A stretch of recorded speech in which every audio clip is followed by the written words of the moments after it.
vamos a verificar la viga B1, B2 y nos van a pedir que calculemos una carga Q y nos van a pedir que calculemos una carga Q sub 0, en donde la carga Q dice que es la capacidad requerida, ¿no?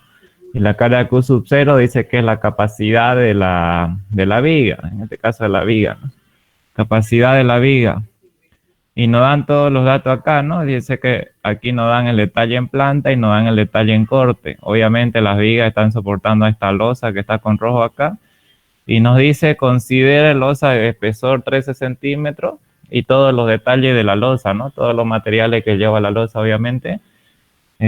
Piso mosaico, tabiquería, cielo falso, considerar 15 kilopón por metro cuadrado, dice, para ese cielo falso. Y nos dan una carga viva, ¿no? 200. En este caso, esta carga viva, generalmente la que él da es 250, ¿no? Así que le vamos a cambiar a 250 y vamos a resolver este ejercicio, entonces.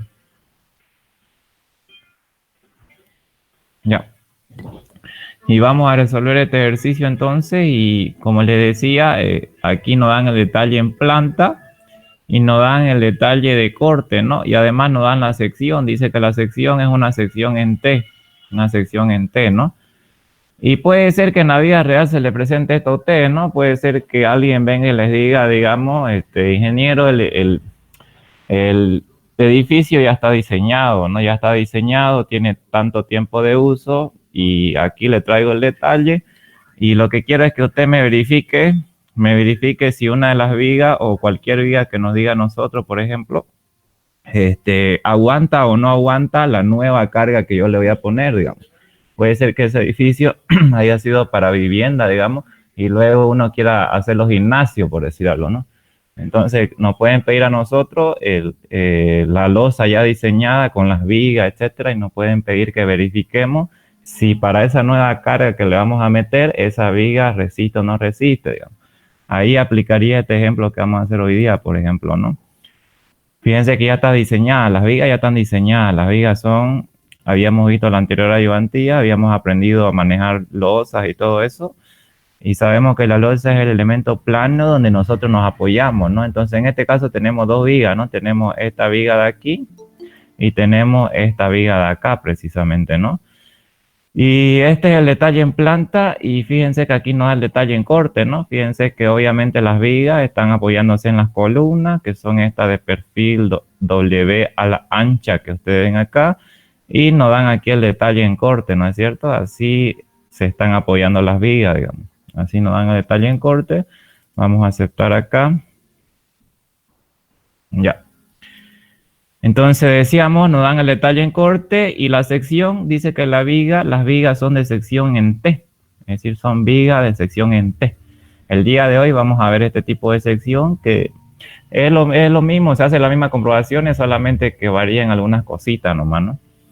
Entonces, como les decía, este ejemplo nos va a pedir que verifiquemos si la viga es capaz de resistir la carga que le va a imponer la losa o no es capaz de resistir la carga que le va a imponer la losa, ¿no? Entonces eso es lo que vamos a hacer. Nos dan el detalle en planta y el detalle en corte. Vamos a seguir aceptando un poco más. Listo. Entonces cuando nos dan este caso de losa, cuando nos dan losa y cuando nos piden que carguemos la viga, entonces ya habíamos visto que siempre el primer paso, lo que se tiene que hacer son las estimaciones de carga. ¿Se acuerdan la anterior ayudantía que hacíamos? Estimábamos la carga. ¿Y cuál es la carga que se tiene que estimar? La carga que se tiene que estimar es la carga que, primeramente, la carga que le llega a la losa, ¿no? La carga que va a estar soportando la losa. Y dentro de esa carga que soporta la losa, ya vimos que son dos, ¿no es cierto? ¿Cuáles son? Carga muerta. Donde esta carga muerta no es más que debido al peso propio de la estructura, de la propia losa, obviamente, ¿no? Y cuando veíamos el peso propio de la losa, teníamos que considerar todos los materiales que componen esa losa, y entonces decíamos que el primer peso propio que consideramos era el piso más contrapiso. ¿No es cierto? Y se acuerdan, cuando queremos nosotros considerar carga, queremos considerar habíamos visto en la anterior clase que consideramos una carga que actuaba en toda el área de la losa, digamos, en este caso era una carga por metro cuadrado, entonces es decir, es una presión, digamos. Y ustedes se acuerdan que presión es igual a ¿quién? Es igual a peso específico por el espesor o por la altura que tiene ese material, digamos. Así nosotros calculamos una presión, es decir, una carga por metro cuadrado, ¿no? Que no es ni más ni menos que una presión, digamos.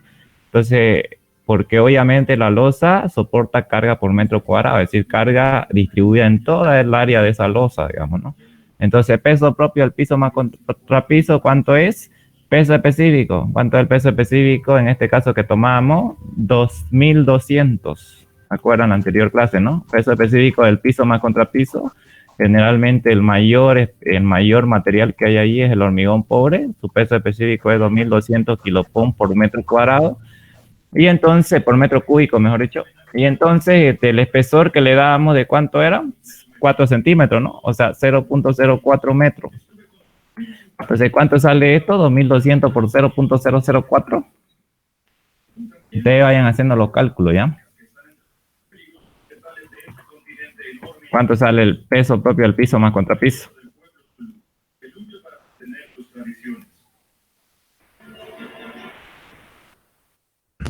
88.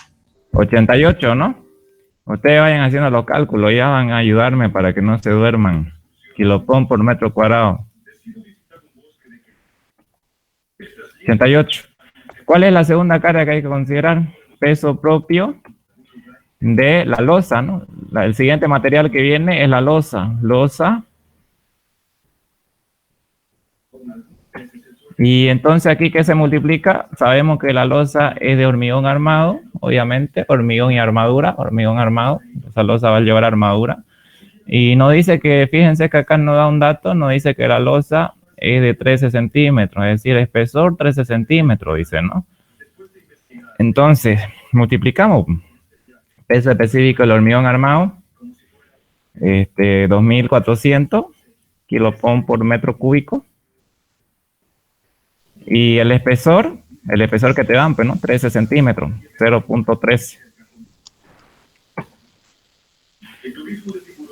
¿Cuánto sale? 312. 312. Ya, 312, perfecto. 312, esta es una carga por metro cuadrado, ¿no? Porque es una carga superficial repartida en toda el área de losa. Entonces, ¿qué más vamos a considerar? El siguiente que tenemos que considerar es peso propio del cielo falso. Peso propio del cielo falso. O el cielo raso, digamos. Cielo falso. El cielo raso igual es lo mismo. O sea, es la estucada que se le da, ¿no? Para proteger en la parte de abajo de esa losa. Entonces, habíamos dicho, fíjense que habíamos considerado que esa carga el ingeniero directamente la toma y acá nos dice cielo falso de 15 kilopon por metro cuadrado, directamente, digamos, ahí está considerando un cielo falso de 1 centímetro, espesor 1 centímetro, pero ya nos da directo, ¿no? 15, vamos a decir 15 kilopon por metro cuadrado, ¿no? Ahí está, digamos. Listo, ahora, ¿qué otro peso, qué otro material se considera que puede estar actuando sobre la losa? Habíamos dicho que obviamente estos muros divisorios, ¿no? Estos muros que dividen los ambientes, digamos. Que aquí se considera obviamente ya directamente una carga que actúa directamente superficial. Acá el enunciado me está diciendo que considere esa carga de muro, donde a esa carga de muro la llama tabiquería, ¿no? O sea, tabiquería, fíjense. Ese es muro, tabique, lo mismo, ¿no? Cuando nos hablan de tabique, nos están hablando de estos muros que dividen los ambientes de losa. Entonces vamos a decir, peso propio, tabiquería. Los muros estos de ladrillo que dividen los ambientes. Y directamente lo que nos hacen es darnos, las normas generalmente dan una carga por metro cuadrado dependiendo de qué tipo de ladrillo es, pero acá directamente vamos a considerar un peso por metro cuadrado para el muro de 100 kilopon por metro cuadrado. directamente, ¿no? Siempre. Y listo, ¿no? Habíamos dicho que son estos cuatro pesos, cuatro material que vamos a considerar, ¿no?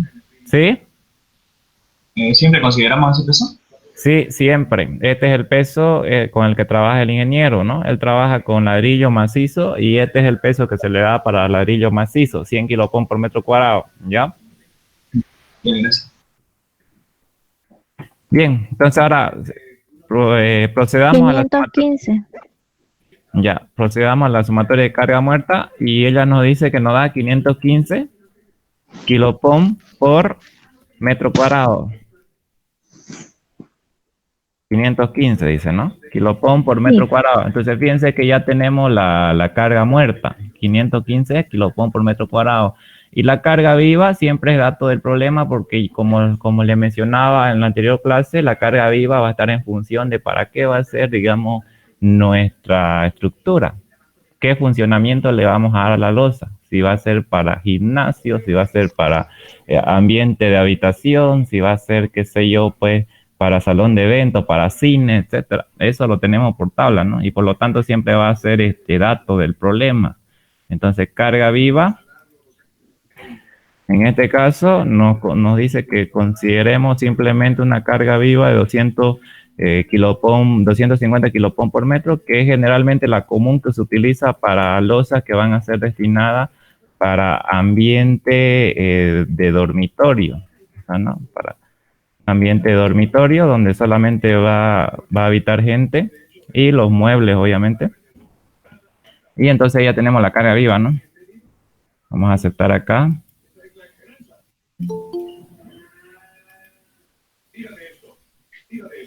Ya, listo.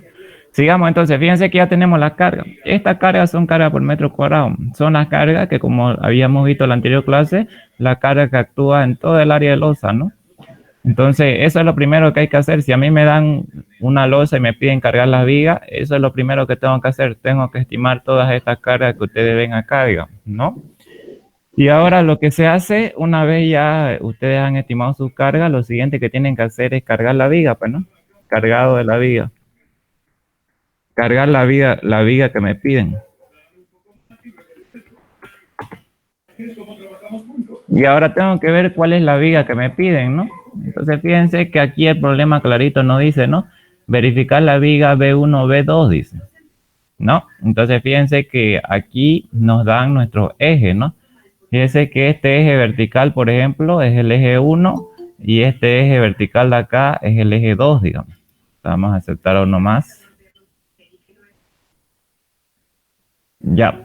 Entonces, ¿qué decíamos? Decíamos que este eje vertical es el eje 1 y este otro eje vertical de acá es el eje 2, ¿no? Donde están las columnas. Las columnas son estas que están con negro acá, ¿no?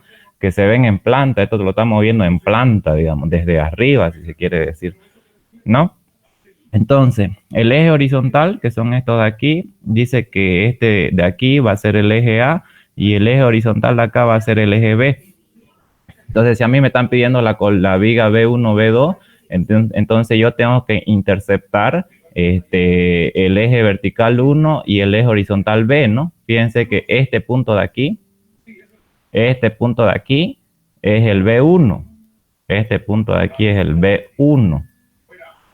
Si es que aquí, así lo queremos ver, ¿no? Este punto de aquí es el B1.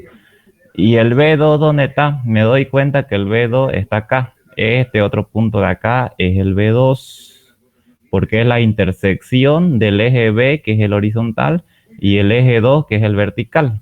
Entonces, generalmente así nos dicen a nosotros. En la vida real así le dicen a usted, verificar la columna A3, digamos, verificar la viga A3, A2, así, digamos, nos dan por eje.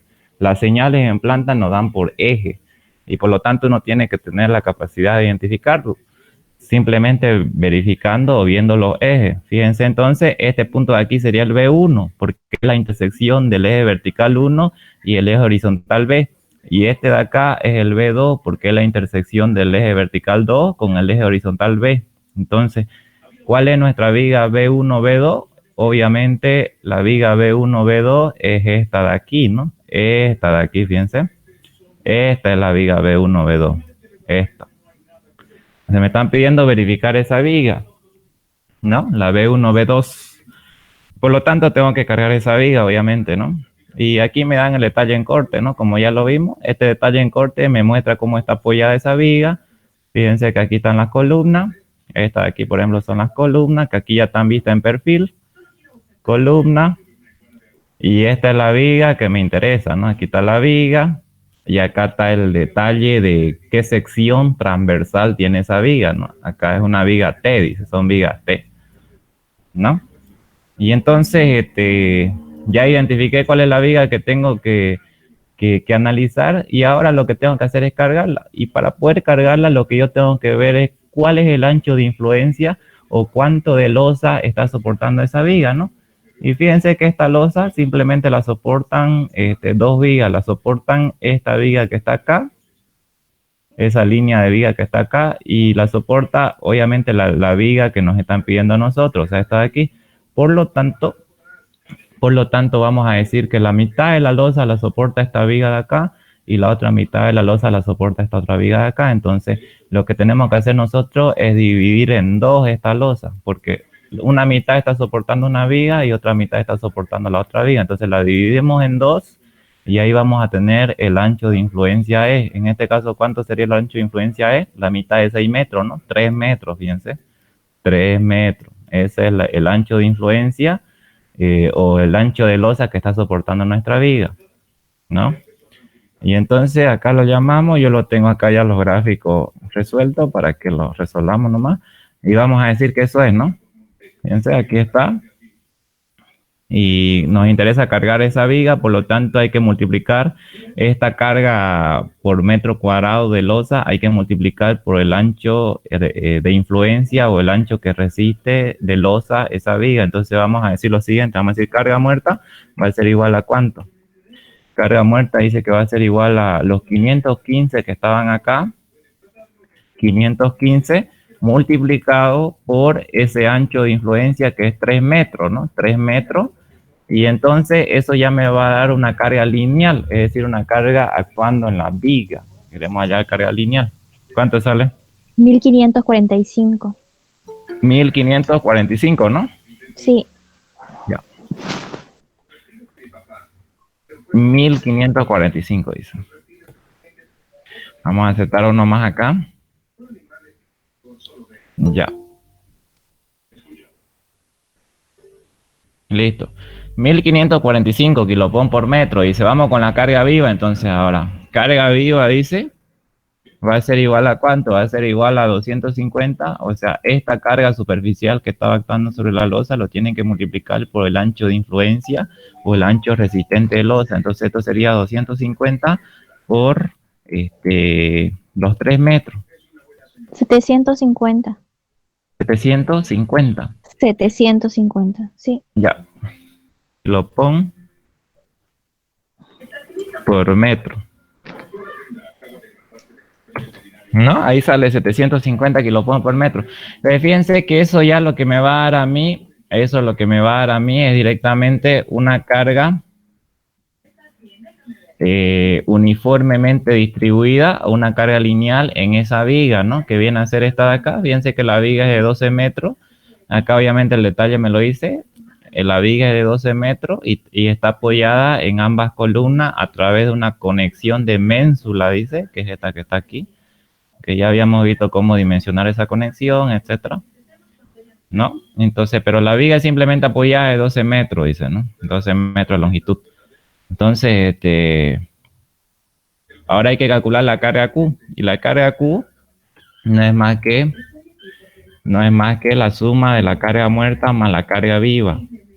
Entonces esto va a ser igual a ¿cuánto? Esto va a ser igual a 4.545 más 750. ¿Cuánto sale? 2295. 2.295 dice. Kilopon por metro. Esa ya es una carga lineal, es decir, una carga por metro, repartida en la línea de viga. Entonces vamos a aceptar acá. ¿No? Entonces ya tenemos la carga Fíjense que esa es la carga requerida, ¿no? Esa es la carga que tiene que soportar la viga. Entonces vamos a decir que esa es la capacidad requerida, es decir, porque es la carga requerida, la que requiere la viga soportar, digamos. Fíjense que ya tenemos la carga Q, lo que dice acá como capacidad requerida. Ya la tenemos, nos salió 2000 y algo, digamos, ¿no? O sea, esta es la carga que requiere soportar la viga, eso significa. Ahora, lo que tenemos que determinar es la carga Q sub 0, o sea, la capacidad que desarrolla esta sección de aquí, esta sección en T, digamos, que está aquí, ¿no? La capacidad que desarrolla significa esa Q sub 0 que dice capacidad de la viga, digamos, y vamos a calcularla entonces. Entonces vamos a decir que esta de aquí es la carga requerida y ahora vamos a calcular lo que es la capacidad de la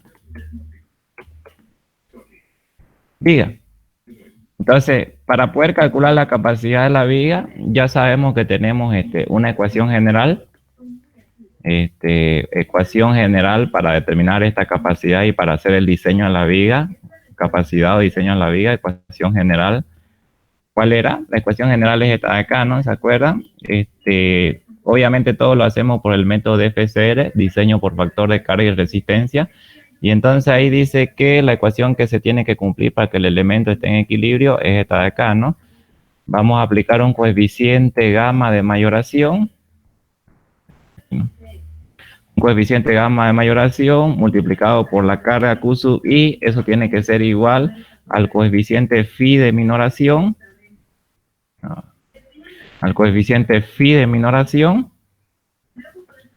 multiplicado por la resistencia nominal, ¿no? ¿Se acuerdan que esta era la ecuación general que utilizábamos? Dice que aquí factor de mayoración multiplicado por la carga Q sub I tiene que ser igual al factor de minoración multiplicado por la resistencia nominal que desarrolla el miembro. Entonces, en este caso es una viga, son un elemento sometido a flexión, digamos, entonces, y sabemos que para cualquier elemento sometido a flexión nosotros tenemos que hacer cumplir 3 controles. Entonces, el primer control es obviamente el control por flexión,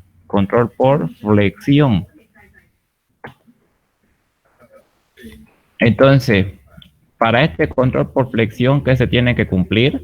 Para este control por flexión dice que se tiene que cumplir que el momento máximo, factor de mayoración multiplicado por el momento máximo, tiene que ser por lo menos igual al coeficiente de minoración. ¿Cuánto es este coeficiente de minoración en flexión? 0.9. ¿Cuánto es la resistencia nominal? La resistencia nominal no es más que la tensión de fluencia multiplicado por el módulo plástico, ¿no? Así viene a ser directamente. Y entonces, ¿qué vamos a decir? Vamos a decir lo siguiente. Primeramente vamos a definir lo que es el momento máximo. El momento máximo, como es una viga simplemente apoyada, sabemos que el momento máximo para una viga simplemente apoyada, ¿cuánto es? Q por L cuadrado sobre 8. Correcto, ¿no? Q por L cuadrado sobre 8. Entonces vamos a definir todo lo que corresponde a esa ecuación de ahí. Vamos a aceptar uno más acá. Entonces, ¿qué hacíamos? Entonces definimos lo que define el momento máximo. Ahora, pero primeramente vamos a definir este coeficiente gamma de acá, ¿no? El coeficiente gamma de ahí era igual a ¿cuánto? ¿Se acuerdan que era igual a 1.2 por carga muerta más 1.6 por carga viva? Todo eso dividido entre carga muerta más carga viva, ¿no es cierto? Ahora fíjense que acá estos valores aquí las unidades me la piden en centímetros, ¿no? Generalmente así le va a pedir el ingeniero, le va a pedir en unidades de centímetros. Entonces, por lo tanto, nosotros podemos calcular o meter esto en centímetros sin más que dividir sobre 100, ¿no? Sabemos que un metro tiene 100 centímetros, entonces esto en centímetros, ¿cuánto quedaría? 22.95, si lo dividimos entre 100, porque sabemos que un metro tiene 100 centímetros, entonces sería 22.95 kilopon sobre centímetro, ¿no? Kilopon sobre centímetro, ¿no? Y entonces ahora calculemos el coeficiente gamma, y el coeficiente gamma va a ser igual a ¿cuánto? Sabemos que obedece a esta ecuación, ¿no? 1.2 carga muerta más 1.6 carga viva sobre carga muerta más carga viva. Entonces apliquemos, a ver, 1.2 por carga muerta, donde la carga muerta vale 1500 1545, la metemos aquí entonces, más 1.6 por carga viva, en donde la carga viva vale 750, sobre la suma de ambas, ¿no? Carga muerta más carga viva, entonces sería 1545 más carga viva, que vale esto. Y entonces, ¿cuánto nos sale el coeficiente gamma de mayoración? ¿Cuánto sale? 1,33. 1.33, dice. Fíjense, el coeficiente gamma, ya definimos lo que es gamma, ya definimos lo que es el momento máximo. Este FY, vamos a subrayarlo acá con amarillo para que se note. Ahora, este FY de acá es la tensión de fluencia, ¿no? La fluencia del material, que no es más que 2530. Ahora, el problema va a ser calcular el ZX, ¿no? El módulo plástico, digamos. Acá vamos a poner módulo plástico.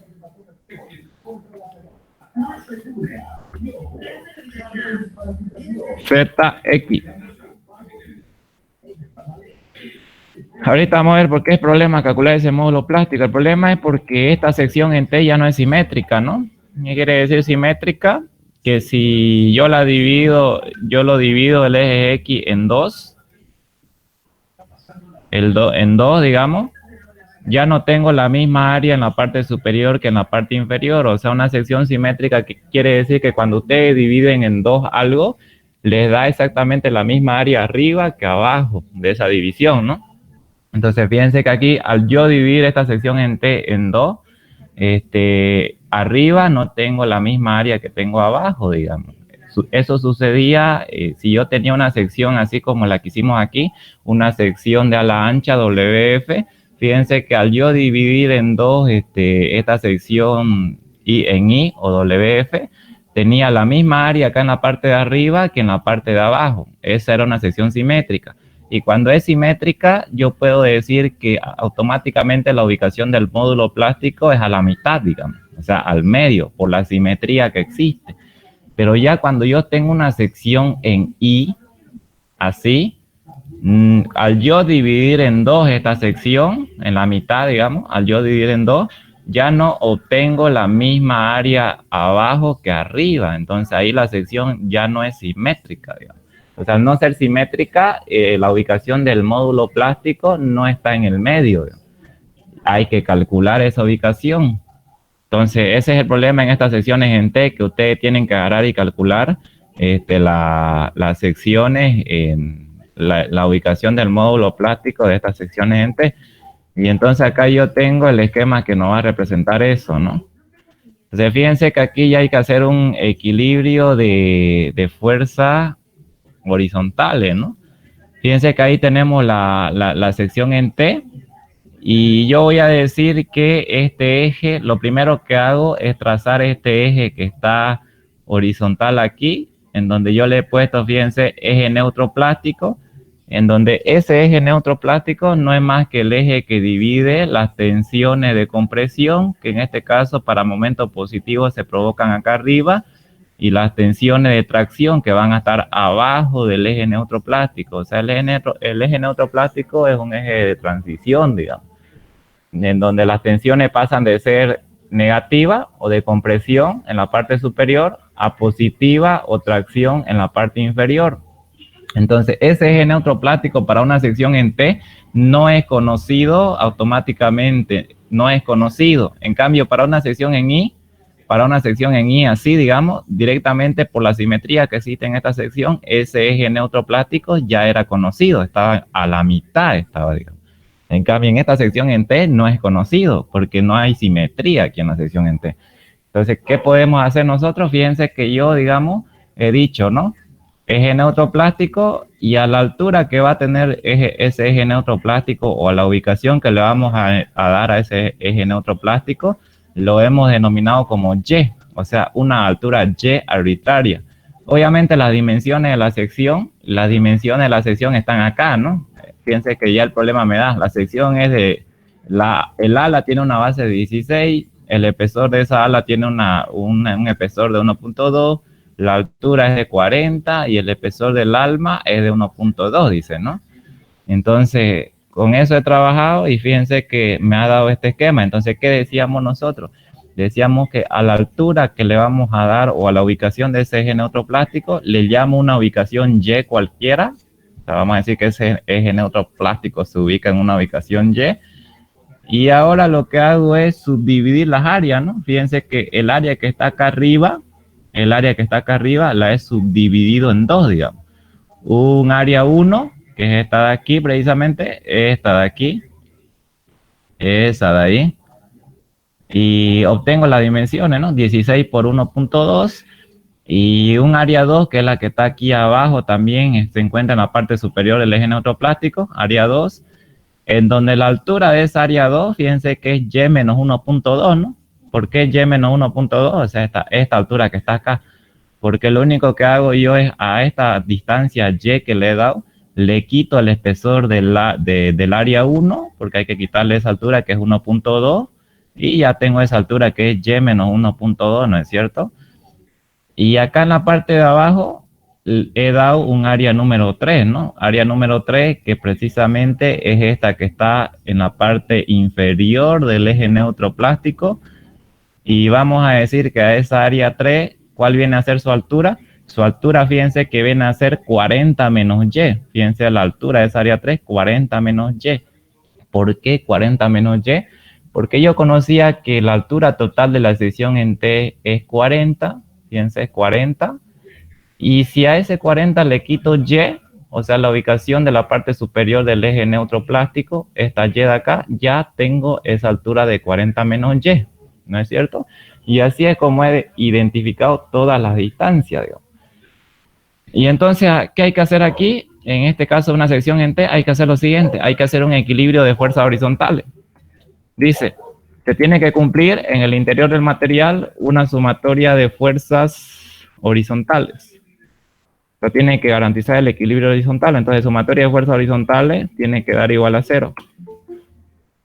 Entonces, ¿qué vamos a tener por acá? Vamos a tener lo siguiente. Ahorita vamos a aceptar. Ya. Sumatoria de fuerzas horizontales, dice.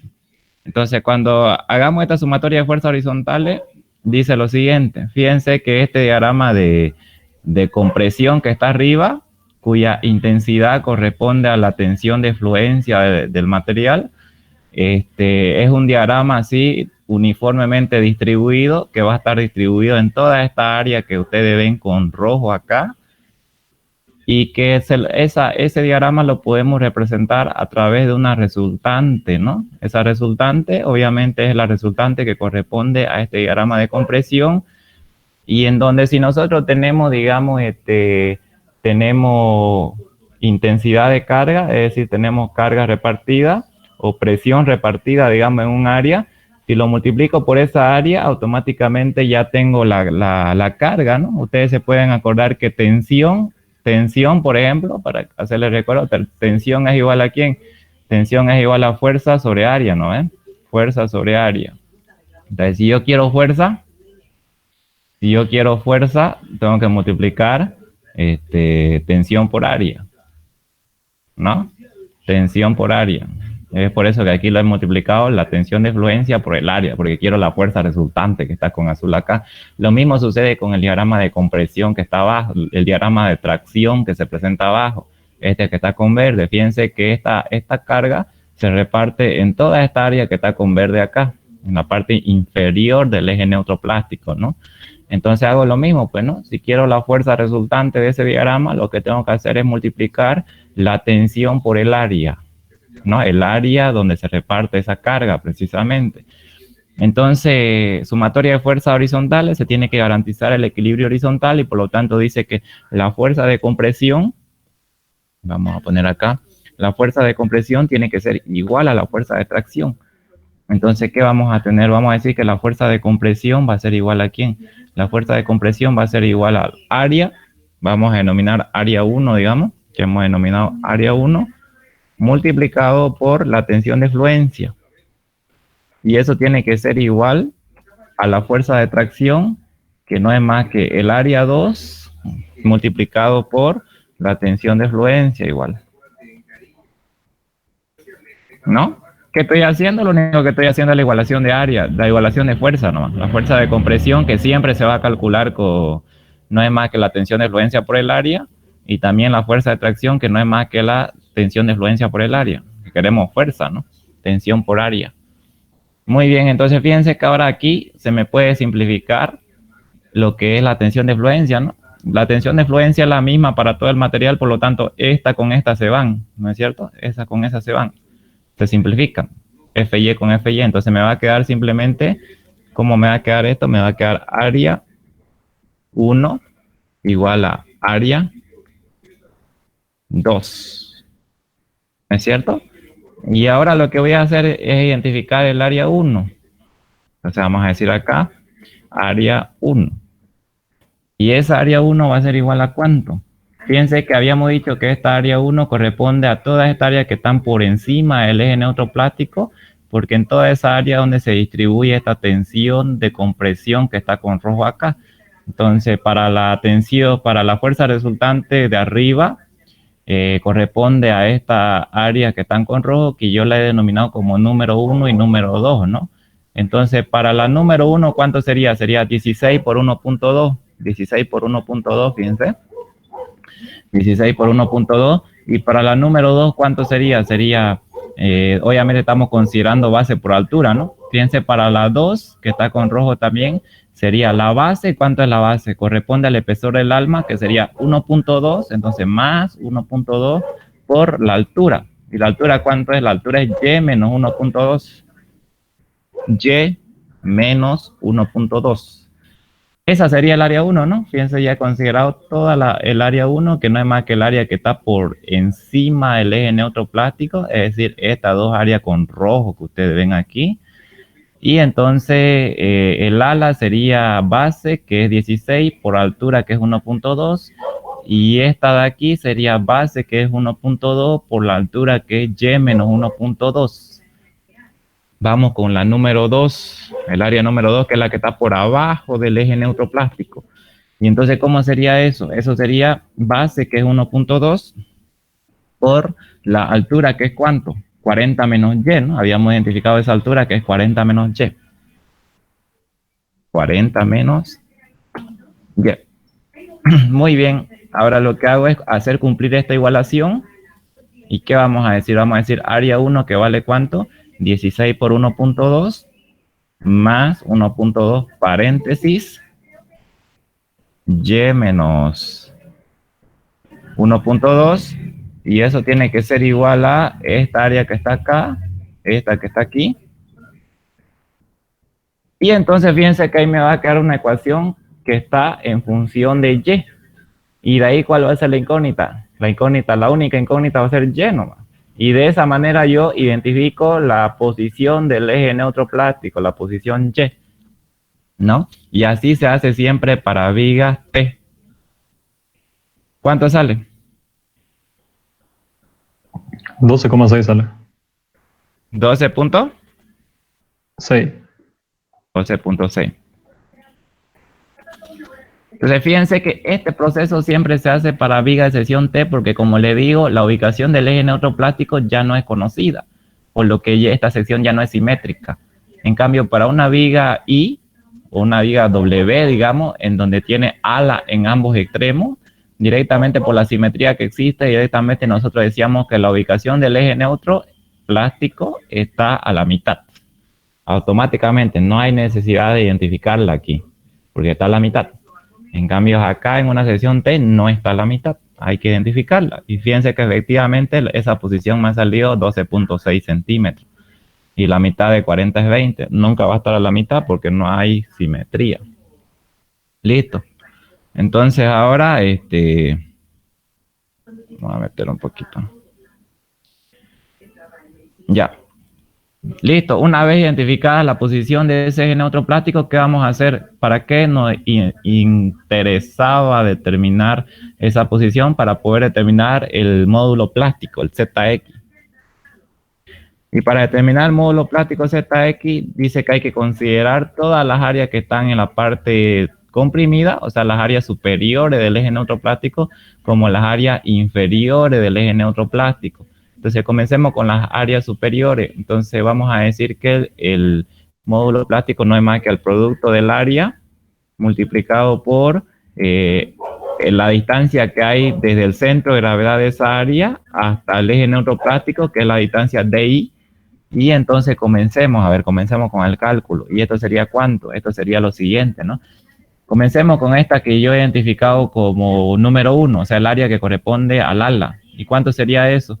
Su base es 1.2 y su altura es 16. Entonces comencemos. Área, base, 1.2 por... No, base es 16 por altura, que es 1.2 por el brazo de palanca que hay desde su centro de gravedad hasta el eje neutro plástico, que fíjense que ya yo lo había puesto aquí, ¿no? Eso era y menos 0.6, ¿no? Porque si yo a y le quito la mitad de 1.2, que es 0.6, entonces ya tengo esa distancia que hay desde el centro de gravedad de esa área hasta el eje neutro plástico. ¿Cuánto es y menos 0.6? Es 12, ¿no? 12, ¿no? Porque y, ¿cuánto vale? 12.6 vale y, ¿cierto? Menos 0.6 o menos la mitad de 1.2, 12, ¿no? ¿Están de acuerdo que es 12? Sí. Sí, Ya. Entonces ya hemos considerado el área que corresponde al ala, esta que yo he denominado como número 1. Ahora consideremos el área que está por encima del eje neutro plástico correspondiente a esta parte del alma. Entonces ahorita vamos a considerarla, ¿no? Ya. ¿Cuánto sería? Base 1.2 por su altura, que es y menos 1.2, ¿no? Su altura es y menos 1.2, porque si a y le quito esta alturita aquí, me queda esa altura. ¿Y cuánto sería eso? 1.2, vamos a identificarlo, más 1.2, que es la base. ¿Y la altura cuánto sale? La altura, fíjense que es y menos 1.2, 11.6, ¿no? 11.6, sí, ¿no? Esa altura de esta área de aquí. 11.4. 11.4, ¿eh? 11.4. Por la distancia que hay desde el centro de gravedad de esa área hasta el eje neutro plástico, que fíjense que es y menos 1.2 sobre 2, ¿no? Acá yo lo puse ya directamente, esa ubicación, o sea, la distancia que hay desde su centro de gravedad al eje neutro plástico, que es y menos 1.2 sobre 2, o sea, la altura sobre 2, ¿no? Porque la altura es y menos 1.2, que ya la habíamos identificado directamente. Entonces, ¿eso cuánto sería? Sería 11.4 sobre 2, ¿no es cierto? Porque esto de aquí nos ha salido 11.4 a lo que identificamos hace rato, ¿no? Entonces sería 11.4 sobre 2. ¿Eso cuánto es? ¿Cuánto es eso? 11.4 sobre 2. 5.7. 5.7. ¿Nos falta más área? Sí, ¿no? Nos falta esta área que está con verde, que está por abajo del eje neutro plástico, porque hay que considerar todas las áreas. Entonces, la altura de la base de esa área, ¿cuánto es? La base es 1.2 y la altura sería 40 menos y, ¿no? ¿Cuánto es 40 menos y? ¿Sí? ¿Sí?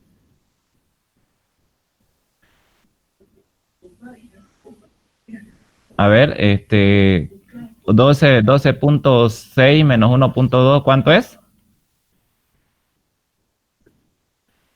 12.6 menos 1.2, está bien, ¿no? Porque y es 12.6. Entonces yo lo que quiero es identificar esta altura de aquí. O sea, la altura es esta nomás. Esa de ahí, ¿no? Entonces esa de ahí sería y menos 1.2, que sale, me han dictado ustedes que sale 11.4. ¿Está correcto eso? ¿Está bien eso? ¿Está bien, no? 11.4. Sí. Ya. Sí. Vamos a la 40 menos y. ¿Cuánto es 40 menos y? 27.4. 27 puntos. 4. Ya. Entonces vamos a decir, más la base de esa área que está con verde, que falta considerar, es 1.2 por la altura, que ¿cuánto era? 27.4, ¿no?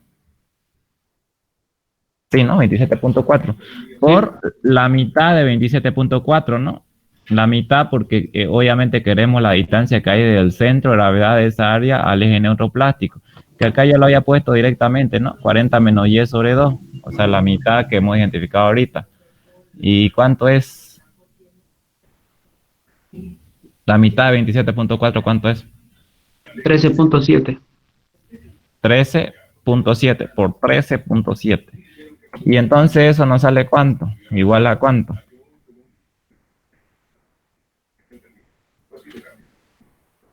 $758, ¿no? 832.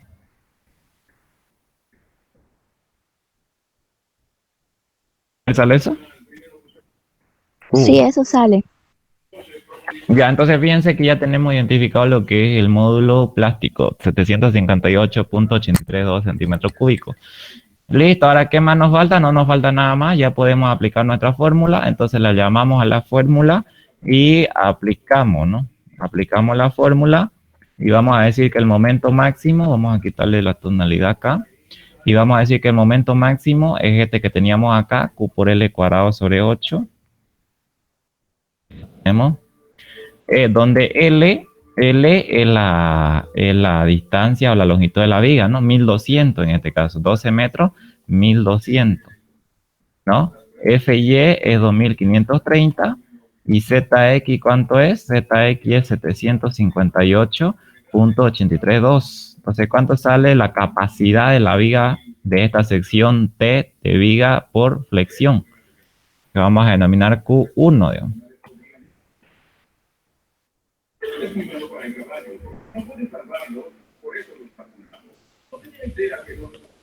¿Cuánto le da? Gamma es 0,9 o 1.44. ¿Verdad? Me olvidé de gamma, pero no. Es 1.33, lo que habíamos calculado aquí, ¿no? 1.33, fíjense, 1.33 decíamos. 1.33. Ahora sí, ¿no? Gamma es 1.33.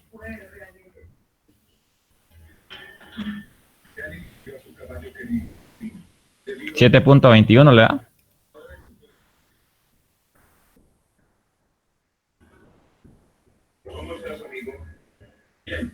Eso sale. ¿Sale eso, no? La capacidad por flexión dice que sale 7.21 kilopón por centímetro. Listo, entonces así de esa manera se calcula la capacidad o el control por flexión, ¿no? Ya saben cómo, si le da una sección T, ya saben cómo identificar, estos son los pasos que hay que seguir, ¿no? Listo, ahora vamos a el segundo control.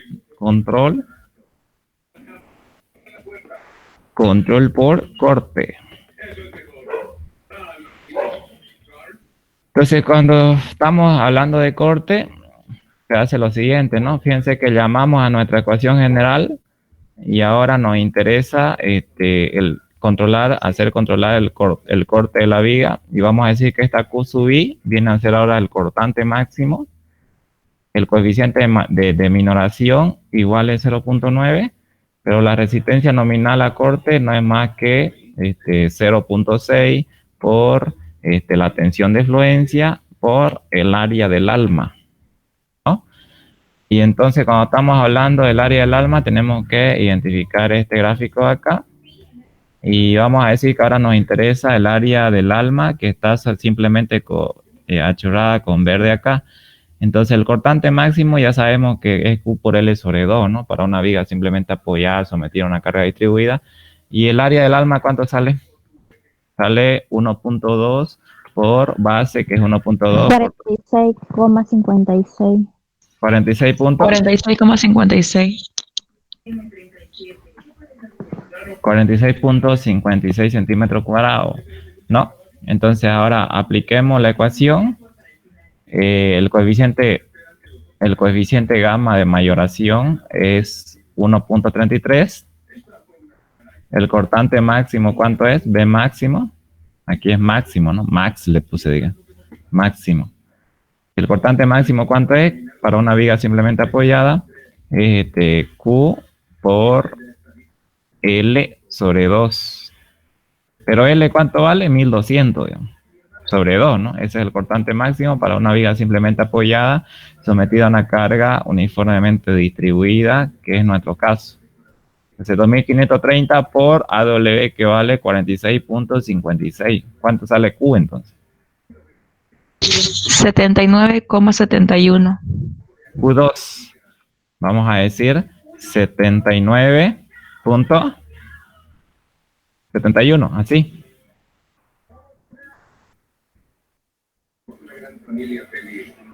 Listo, ya sale. Ya tenemos entonces el control por corte.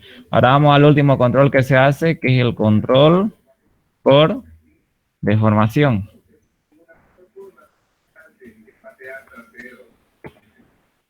¿No? Entonces vámonos al control por deformación. Y cuando estamos hablando del control por deformación, vamos a decir que la deformación admisible tiene que ser siempre mayor o igual. Tiene que ser siempre mayor o igual. Acá, ¿no? Mayor o igual a la deformación real. Ahora, la deformación real,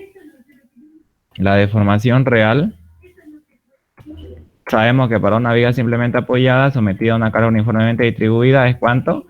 Es 5 sobre 384 por la carga por la longitud a la cuarta sobre el producto del módulo de elasticidad por la inercia en X. ¿No? Ahora, aquí hay otra incógnita, ¿no? Aquí también cuando hay sección en T, la incógnita, la gran incógnita viene a ser la inercia en X, ¿no? La inercia en X. Fíjense ustedes que ahorita lo voy a identificar yo. Está aquí, ¿no? Fíjense que ahora hay que identificar otro eje, que es el eje neutro elástico. O sea, lo que pasa es que estas deformaciones se calculan con los métodos elásticos, es decir, se considera la sección trabajando elásticamente. Por lo tanto, ahora el eje que hay que calcular es el eje neutro elástico, ¿no? Si nosotros podemos observar bien definido esto, si observamos estos diagramas, ¿no es cierto? Fíjense que acá ya en metálica nosotros el control por flexión, el control por corte, lo hacemos considerando la sección totalmente plastificada, en donde el eje neutro plástico, que es el que divide a este diagrama de tensiones donde la sección está totalmente plastificada, no coincide con el eje neutro elástico. El eje neutro elástico, en este caso de estos esquemas de acá, ¿para quién sería? Sería para este diagrama de acá, donde las tensiones están variando así linealmente con la distancia a la línea neutra. Entonces fíjense que aquí nosotros tendríamos el eje neutro elástico, es decir, donde la sección se comporta elásticamente. Entonces ya cuando nosotros queremos calcular inercia y todo eso, lo tenemos que hacer con respecto al eje neutro elástico, porque todas las teorías de cálculo de deformación, cálculo de flechas, la fórmula que ustedes tienen ahí, lo hacen considerando el eje neutro elástico, es decir, considerando un comportamiento elástico del material, ¿no? Por lo tanto, aquí, cuando nosotros hagamos el control por deformación, hay que identificar ese eje neutro plástico, eje neutro elástico, mejor dicho, que no coincide con el plástico, no coincide. Acá en el caso de sección I,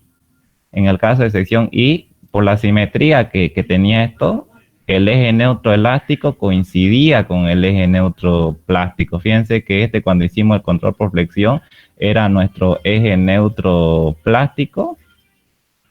Y cuando hicimos nosotros el control por deformación, de aquí era nuestro eje neutro elástico. Que en este caso de sección I, sí coinciden ambos ejes. Coinciden debido a la simetría que ustedes tienen. No, no es plástico, ¿no? Este es elástico. Eje neutro elástico. Coinciden cuando es sección I, pero cuando es sección T no coinciden. Entonces, cuando ustedes hagan el control por deformación, tienen que calcularlo. Hay que calcularlo, ese eje neutro elástico. O sea que en este caso ustedes hemos aprendido que el eje neutro elástico, cuando consideramos el eje neutro elástico, coincide con el centro de gravedad de la sección, digamos. Entonces, ¿cómo se va a calcular esto? Pues con una sumatoria de momentos estáticos, ¿no? Entonces, vamos a decir que el Y sub G va a ser igual a ¿quién? sumatoria, esto ya lo conocemos, sumatoria del producto de ¿quién? El producto de las áreas de A sub I por los Y sub I. Todo eso dividido entre ¿quién? Dividido entre la sumatoria de las áreas. ¿No? Entonces fíjense que yo lo que he hecho, vamos a ponerlo un poquito más grande. ¿Qué hemos hecho aquí? Lo que hemos hecho es denominar al eje neutro elástico que coincide con el centro de gravedad. Lo hemos dicho que va a estar a una distancia Y sub G, que la he denominado desde la parte inferior a la parte de arriba. Y entonces lo que he hecho ahora es subdividir en dos áreas. Un área que corresponde acá a la parte del ala, que la he denominado área 1, y un área que corresponde netamente a la parte del alma, que la he denominado área 2. Y entonces las dimensiones de esas áreas ya las tenemos. Y ahora lo que ustedes tienen que hacer es identificar estos de aquí, ¿no? Estos Y sub I para cada una de esas áreas. Fíjense que Y sub I para el área 1 es esta que está acá, porque él no es más que la distancia desde el centro de gravedad a la parte inferior, o sea, a la parte desde donde han identificado este Y sub G de acá. Y obviamente, ¿cuánto me ha salido eso? Me ha salido 39.4, ¿no? Porque ¿cuánto sería? Sería 40, que es la altura total, menos la mitad de 1.2, o sea, menos 0.6, eso le da a ustedes 39.4. Ahora vamos con el área 2, que corresponde a esta que está en el alma. ¿Cuánto sería? Fíjense que me ha salido esto de aquí. Yo lo he denominado como Y2, digamos. Entonces sería la mitad de la altura total, ¿no? Esa altura total, ¿cuánto es? Es 38.8. ¿Y la mitad cuánto sale? Sale 19.4. La mitad, ¿no? Porque queremos desde el centro de gravedad al nivel inferior, digamos. Y así lo he identificado, ¿no? Esas dos alturas. Y entonces ahora apliquemos la ecuación, a ver, para cada área. ¿Cuánto sería esto? Vamos con el área número 1. El área sería base, que es 16, por altura, como me dice la fórmula, que es 1.2, por ese Y subida ahí. ¿Y cuánto es ese Y subida ahí? 39.4. Más, vamos con el área número 2. Y para el área número 2, ¿cuánto sería? Sería base, que es 1.2, por altura, que es 38.8.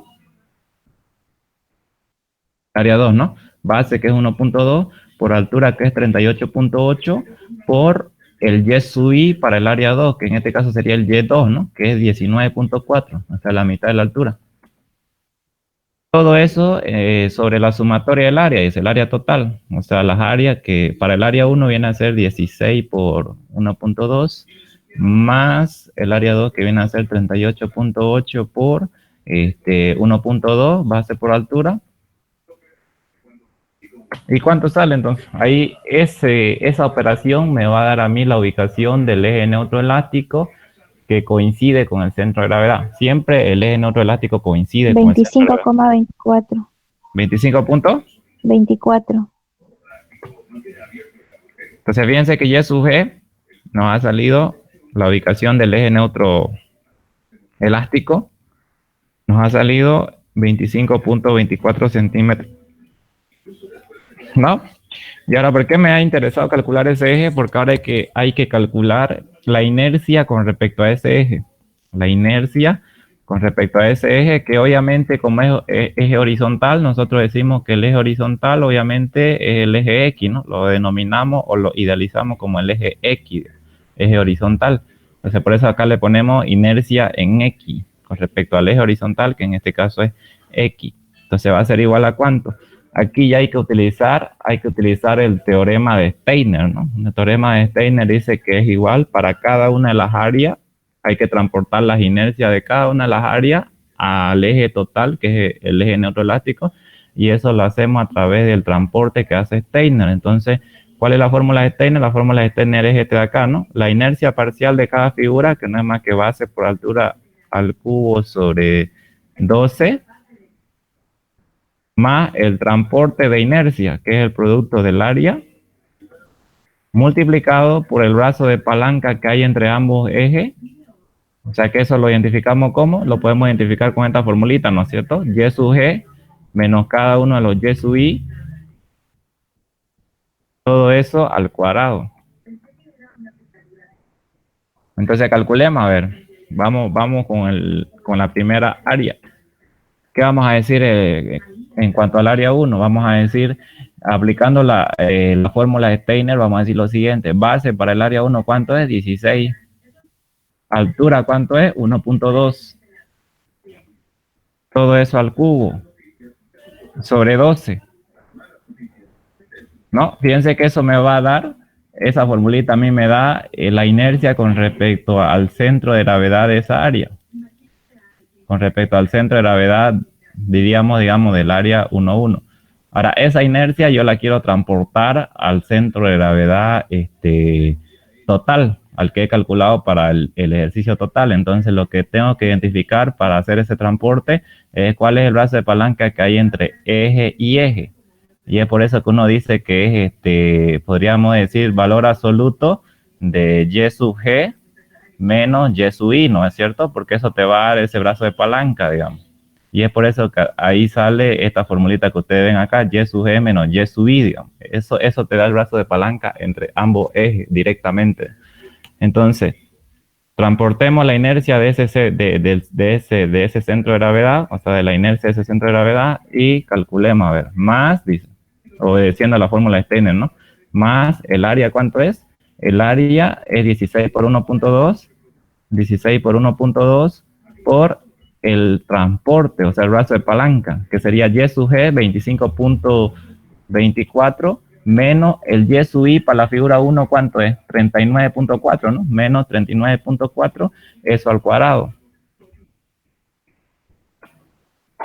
Y ahí hemos logrado la contribución de inercia de la figura 1. Vamos con la contribución de inercia de la figura 2. Para la figura 2 es lo mismo, ¿no? 252,01. Sí, vamos a hacerlo completo. Vamos a hacerlo en una sola ecuación completa. Vamos con la figura 2. ¿Y la figura 2 cuánto es? La figura 2 es base, que es 1.2, por altura, que es 38.8, al cubo, sobre 12. Más el producto del área, estamos aplicando esta fórmula, que es la fórmula de Steiner, teorema de los ejes paralelos, fórmula de Steiner, base 1.2 por 38.8 por esta formulita de aquí, Y sub G menos Y sub I. ¿Cuánto es Y sub G? 25.24 menos Y sub I, ¿cuánto es? 19.4. Eso al cuadrado. No fue más, ¿no? Ahí tenemos la inercia. ¿De cuánto sale la inercia? La inercia con respecto al... 11.281,008. 11.200. 81,08.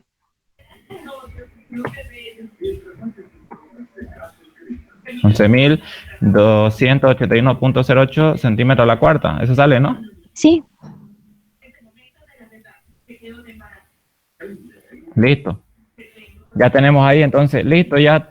Ese era el objetivo de calcular la ubicación del centro de gravedad, ¿no? El objetivo era calcular la inercia, porque la inercia siempre se calcula con respecto al centro de gravedad que coincide con el eje neutroelástico o con el eje X, como lo quieran llamar, digamos. Aplicamos entonces nuestra fórmula y vamos a decir lo siguiente, digamos, vamos a decir que esto va a ser igual a esto, ¿no? Y la deformación admisible, ¿cuánto era? L sobre 360, ¿no? Vamos a tomar la deformación admisible como L sobre 360. Entonces esto sería Q en nuestra incógnita. L, ¿cuánto vale? 1212 metros. Módulo elasticidad, ¿cuánto vale? 2.1 por 10 elevado a la 6. Inercia en X, ¿cuánto vale? Inercia en X vale esto que hemos calculado aquí. Longitud, ¿cuánto es? 1200. Y entonces dícteme cuánto sale la Q3.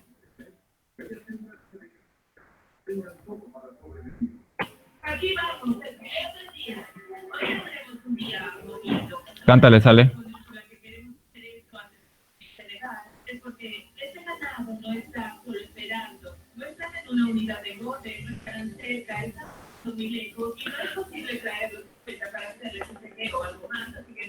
Vamos a resolverlo. 2,92 me sale. 2,92. 92. Sí, 2,92. 2,92 dice. Entonces ya sabemos que de esos tres valores que hemos calculado, Q1, Q2 y Q3, el que tenemos que agarrar nosotros es el menor. Ese es el que va a cumplir, ¿no? La capacidad menor. Entonces acá vamos a decir por acá, adoptamos como la capacidad de la sección, o sea, lo máximo que puede soportar, como Q igual a cuánto, que en este caso él lo había denominado como Q sub 0, igual a cuánto, igual a la menor. ¿Cuál es la menor? 2.92 centímetros, ¿no? Así, ahí está la Q sub 0. Aquí lo vamos a poner. Ahí está, ¿no? Entonces, acá respondiendo a lo que nos preguntó él, ¿cuánto sería Q? Q sería la carga que hemos estimado aquí, o sea, 22.95, porque dice la capacidad requerida, es decir, la carga requerida que nos ha dado ahí, 22.95. ¿Y cuánto sería Q sub 0, que es la capacidad de la sección de la viga o vigueta, de la viga en este caso? Sería 2.92. Y fíjense que nos ha salido, ¿qué nos ha salido a nosotros? Nos ha salido que 22.95, que es la carga que le estamos aplicando, es mayor a 2.92. Entonces, esa información que nos está diciendo que la viga va a aguantar esa carga o que no va a aguantar. Que no va a aguantar. Correcto, que no aguanta, no cumple, no soporta la carga, ¿no? Porque fíjense que la carga que ustedes le están aplicando, que le está mandando la losa a la viga, que es 22.95, está resultando mayor a la capacidad máxima de carga que puede soportar esa viga. Entonces, quiere decir que no cumple. Entonces, no va a aguantar si nosotros la dejamos así nomás. Si la dejamos así nomás con esta sección, no va a aguantar, y entonces nosotros tendríamos que decirle al que nos contrató que su viga no va a soportar la carga. Entonces, ahí hay que darle recomendaciones, ¿no? Si fuera si fuera un diseño real que estamos haciendo, le podríamos decir, lo que puede hacer usted es agarrar y poner otra columna aquí para que disminuya la longitud, o simplemente lo que usted puede agarrar es cambiar o aumentar la sección. Pero como ya no podemos aumentar la sección porque se considera que esto ya está diseñado, entonces la solución sería ponerle más apoyo, digamos.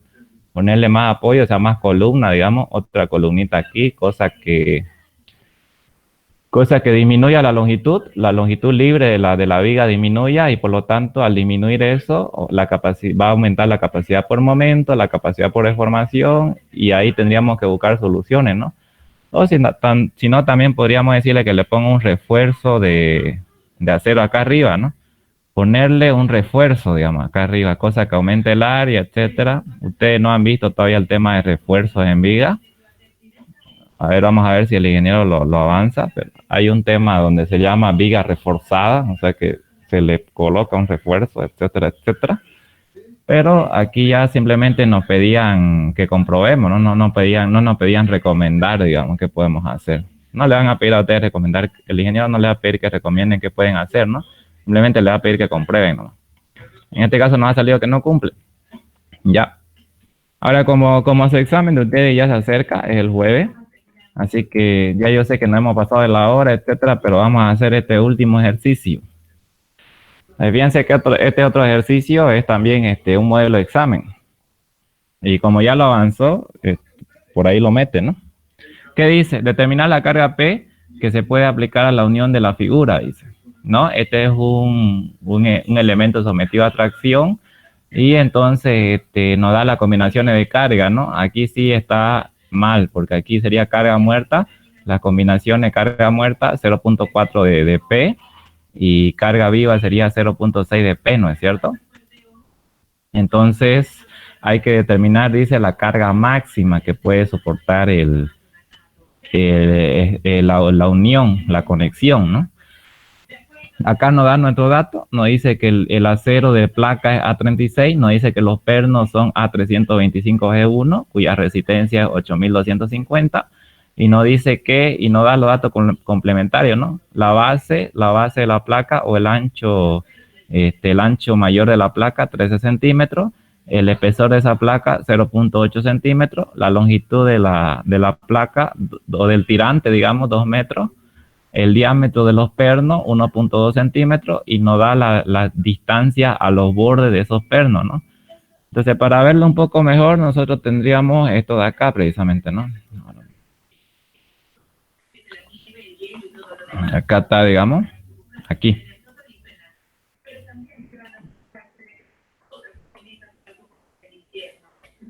¿No? Ahí lo estamos viendo, digamos, un poco mejor, ¿no? Entonces, fíjense ustedes que aquí nosotros lo estamos viendo vista de perfil, esta conexión, pero si la vemos, la sección transversal dice que esta sección de aquí, esta que podemos observar aquí, tiene dimensiones B, 13 centímetros, que viene a ser esta dimensión de acá precisamente. Esto de aquí viene a ser la base, 13 centímetros me está dando, fíjense, 13 centímetros que es lo que está acá. Y el espesor, que aquí me da la otra vista, es esta T de aquí, que ¿cuánto vale? Vale 0.8 centímetros, ¿no? 0.8 centímetros. Y esta distancia que ustedes tienen de S de aquí, S, que significa espaciamiento longitudinal máximo, digamos, G', espaciamiento transversal mínimo, son estas que tenemos aquí, pues, ¿no? Esta de 4.2, esta de 4.4, y acá me da todas esas distancias de ahí. Y entonces aquí simplemente lo que yo he hecho es identificar todas estas distancias, etcétera, etcétera. Y ese tema ustedes lo tienen aquí, que ya lo han avanzado, digamos, por eso es que yo lo voy a resolver este modelo, ya lo han avanzado. Pero si quieren saber más sobre esos espaciamientos, etcétera, lo tienen aquí en el libro, ¿no? En el libro, fíjense, están todos estos espaciamientos, todo lo que necesitamos conocer, digamos. Bien, entonces vamos a ir a lo que nos interesa. Entonces, dice que debemos controlar o debemos calcular la carga P. Y cuando se trata de calcular la carga P, nosotros también tenemos que hacer controles acá. Pero ya vimos que la ecuación que siempre va a cumplir es esta que habíamos aplicado acá, ¿no es cierto? Esta de aquí. Esta es nuestra ecuación general para nuestro diseño. Entonces, ¿qué vamos a decir nosotros? Vamos a decir que los controles que vamos a hacer son los siguientes. Primer control en este tipo de ejercicio. Control por fluencia de la placa. Es decir, vamos a controlar la fluencia de la placa. ¿Qué quiere decir eso? Que la placa no se deforme en demasía. Control por fluencia de la sección bruta de la placa, vamos a decir. Sección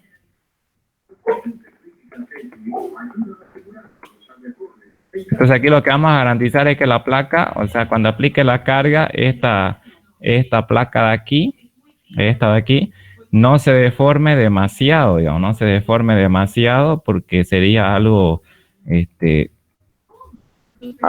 antiestético si esto agarra, si este tirante, digamos, porque esto trabaja como un tirante, si este tirante agarra y se deforma en demasía, sería algo antiestético. Es por eso que en el primer control se debe controlar que esta deformación no se sobrepase, digamos. Y entonces eso es lo que vamos a hacer, control por fluencia de la sección bruta de la placa. Entonces, ¿cuál es la ecuación que va a predominar? La ecuación que va a predominar es esta de aquí, digamos.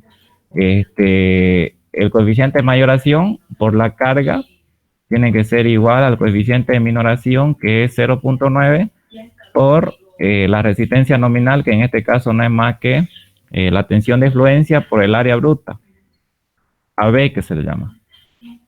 AB, digamos, que significa área bruta, o sea, área de la sección total. Entonces, calculemos, a ver, vamos a ver cuál es el área bruta. Entonces, área bruta, ¿qué quiere decir? Quiere decir esto, ¿no? Quiere decir área de la sección total, digamos. Ya vimos que la sección es de 13 por 0,8, ¿no? Acá los datos me dicen, fíjense, B13, T08, dice.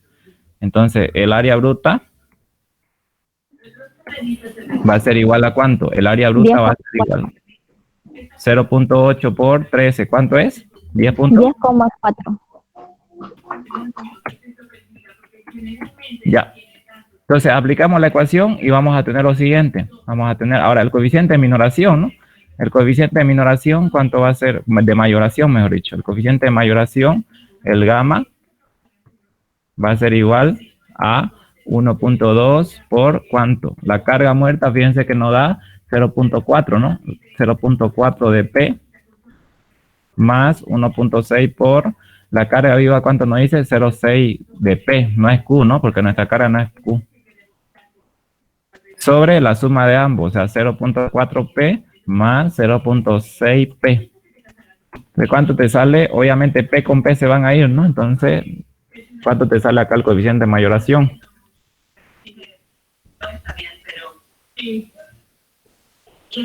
¿Cuánto te sale? 1.2 por 0.4 más 1.6 por 0.6 sobre la división entre ambos. 1.44 sale. 1.44. Ya.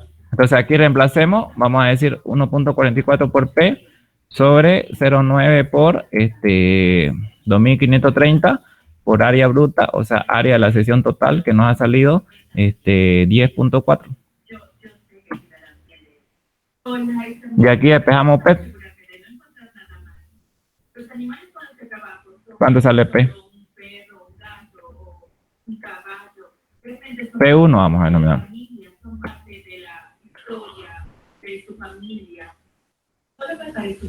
¿Cuánto es?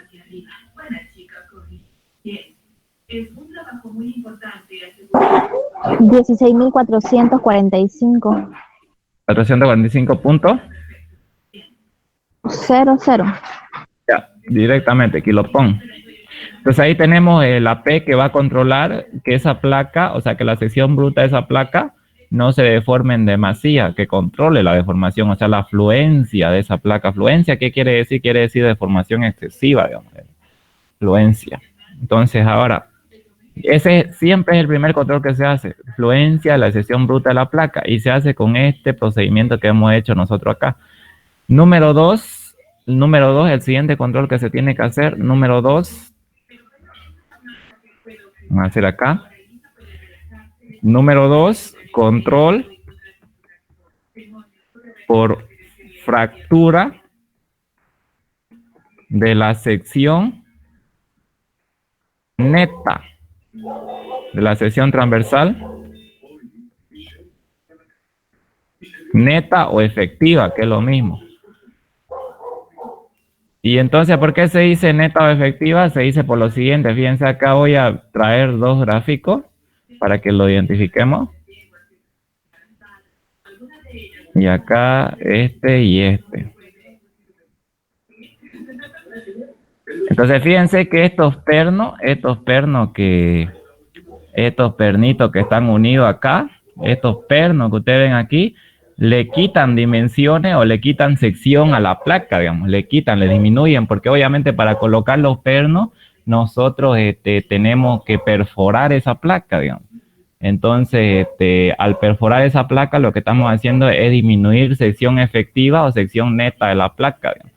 Entonces, es por eso que aquí vamos a hacer ese control. Pero ahora, fíjense que la falla cuando hablamos de esa disminución de área de los pernos, puede ser en esta dirección, es decir, en dirección horizontal correspondiente a esta trayectoria de acá. Entonces vamos a denominar a esta trayectoria, vamos a decir acá, trayectoria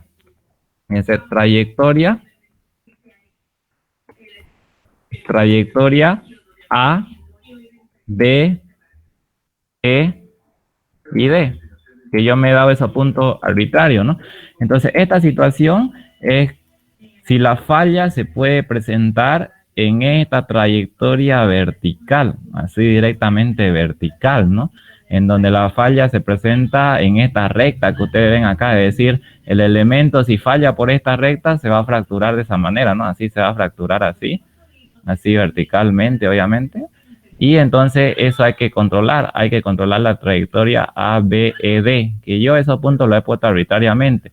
Pero también la falla puede ser oblicua, es decir, la falla puede ser con esta trayectoria de acá, A, C, E y D, ¿no? Fíjense, la falla puede ser así también. El elemento también se puede fracturar de esta manera, puede haber una fractura así, fíjense, así de esa manera, ¿no? Así oblicua, inclinada. Entonces, esta trayectoria de acá es la trayectoria, vamos a decir, es la trayectoria A, B, C, E y D, ¿no? Entonces hay que comprobar estas dos trayectorias de falla. Puede ser así directamente una recta horizontal, la falla puede fallar, el elemento se puede romper así horizontalmente o se puede romper así en esta trayectoria oblicua de acá. Entonces, ¿cómo se toma en cuenta eso? Se toma en cuenta de la siguiente manera. Fíjense que vamos a poner acá, la ecuación general viene a ser obviamente esta de aquí. Entonces llamamos a esta ecuación de aquí para controlar la fractura y vamos a decir lo siguiente. La carga va a ser obviamente la fuerza P. El coeficiente de minoración cuando estamos hablando de fractura de la sección transversal neta va a ser 0.75. La resistencia nominal va a ser igual a la tensión última.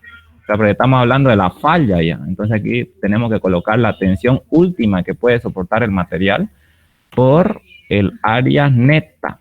Por el área neta de la sección, es decir, descontándole los huecos que producen esos pernos. Entonces ahora esta área neta es lo que hay que determinar. Entonces acá vamos a poner área neta. Entonces cuando hablamos del área neta hay que considerar esta trayectoria de acá, esta trayectoria ABED. Y si nosotros la observamos la sección transversal, lo que está ocurriendo es esto de acá, fíjense. Aquí la estamos observando.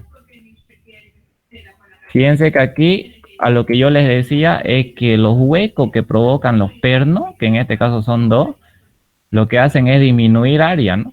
Aquí lo estamos observando en perfil. Lo que hacen eso es disminuir área. O sea, al perforar para meter los pernos, se disminuye la sección y eso es lo que vamos a considerar.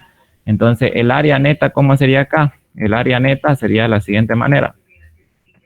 Considerando como si fuera el área total, sería B por T, como si fuera todo completo, B por T, menos el área que disminuye en los huecos, que ¿cómo sería? Sería de la siguiente manera.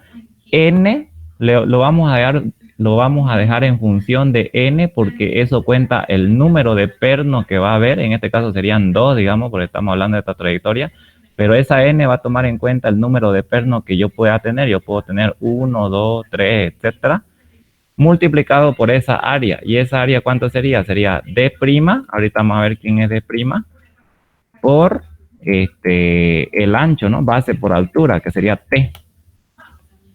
Entonces, si yo saco factor común acá, ¿quién es el factor común? El factor común es T. Y entonces, paréntesis, factor común T, y esto quedaría de la siguiente manera, ¿no? B menos D' por N, N por D', donde N no es más que el número de pernos que yo pueda tener, ¿no? De esa manera. Ahora, este D' de aquí, fíjense cómo se calcula. Ese D' de ahí viene a ser igual a ¿quién? Viene a ser igual al diámetro del perno inicial más 1/8 de pulgada. Se le suma 1/8 de pulgada. Esto para considerar obviamente que el hueco o el diámetro del perno no se ajusta automáticamente al hueco, sino que hay que perforarle una cierta distancia más a ese hueco para que no esté bien apegado, digamos. Es decir, se le da un pequeño espaciamiento más al hueco para considerar obviamente eso que no está bien, exactamente no va a estar bien ajustado, digamos. Por eso al diámetro del perno le tienen que sumar 1/8 de pulgada siempre, y ese es el D' que nosotros tenemos ahí. Entonces, ¿cuánto sería esto de acá? Esto sería el diámetro del perno inicial. ¿Cuánto es? El diámetro del perno inicial, fíjense que nos daba que era 1.2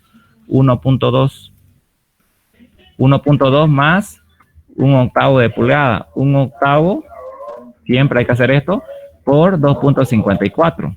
Una pulgada, 2.54, ¿no? Entonces, ¿cuánto sale el diámetro, el espaciamiento de los huecos? Total. D'.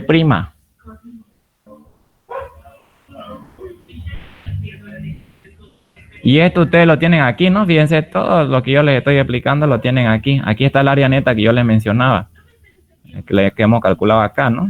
T para corchete B menos N por D'. Aquí la tienen la teoría, todo eso, digamos, ¿no? Ahí se los estoy explicando dónde sale. ¿Cuánto sale el diámetro D'? ¿Calcularon ya?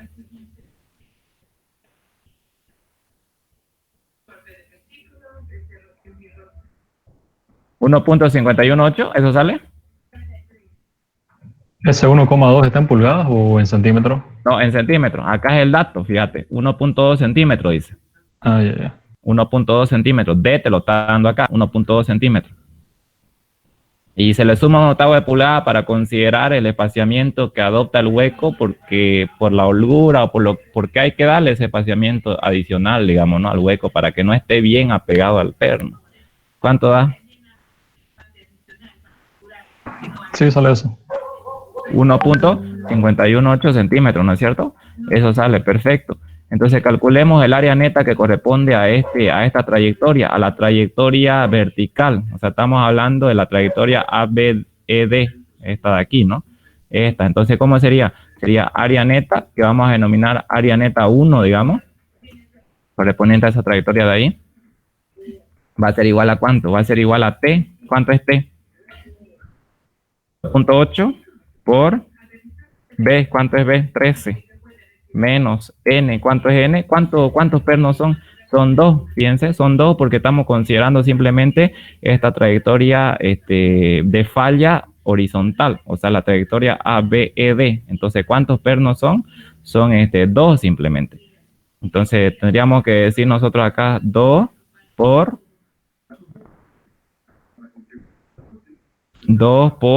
Estamos reemplazando esto acá por 1.518. ¿Cuánto da entonces el área neta 1?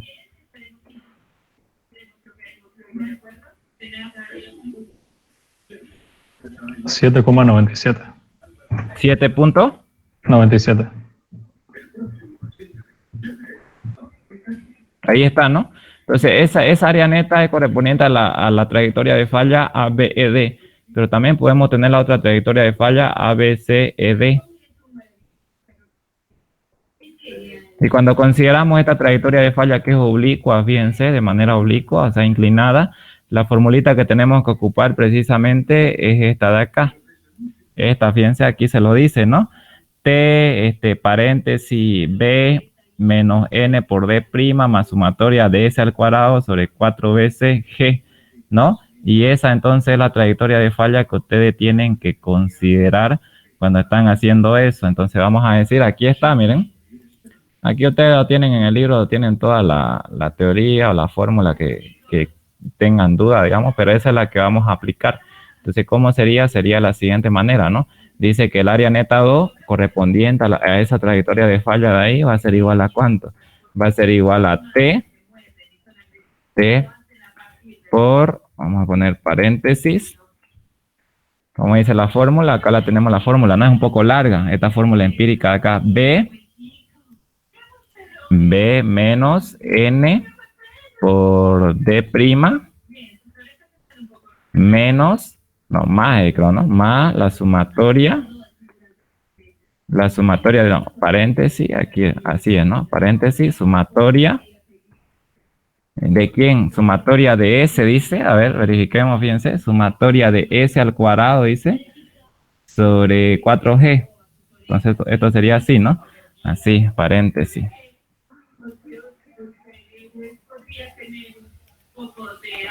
Ahí, ¿no?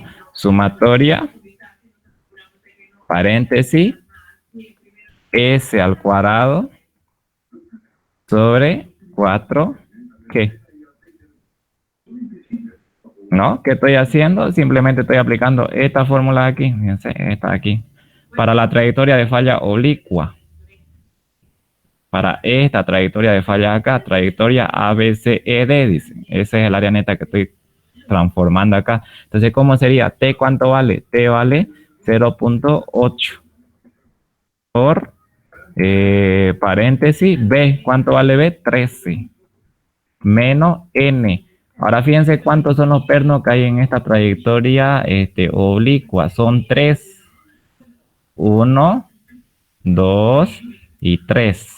Acá eran simplemente 2 para esta trayectoria. Eran esta y esta. ¿No? Ahora son acá 3. Entonces aquí cuando reemplazamos N hay que poner la cantidad de pernos. 3 por D'. ¿Cuánto es D'? 1.518. O sea, el diámetro del hueco final, 1.518. Más esta sumatoria que dice aquí considera las trayectorias oblicuas, es decir, cuántas trayectorias inclinadas yo tengo acá.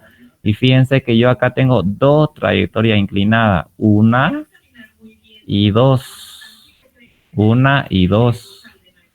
¿No es cierto? Solamente dos trayectorias oblicuas. Es decir, esa sumatoria considera la cantidad de trayectorias oblicuas de falla que vos tenés en esa conexión. En este caso tenemos una, que es esta trayectoria de aquí, y otra, que es esta de acá.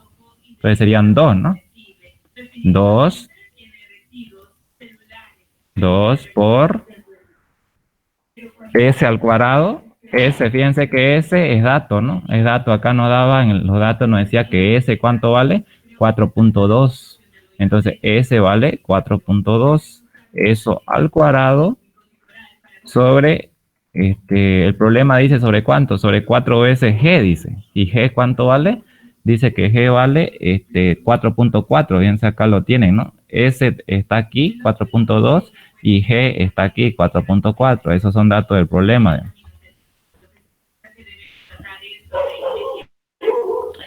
Pero la fórmula decía 4 por 4.4, ¿no? 4 por 4.4. Listo, entonces ahora calculen cuánto sale esta área neta 2 considerando la trayectoria de falla oblicua. ¿Cuánto les da?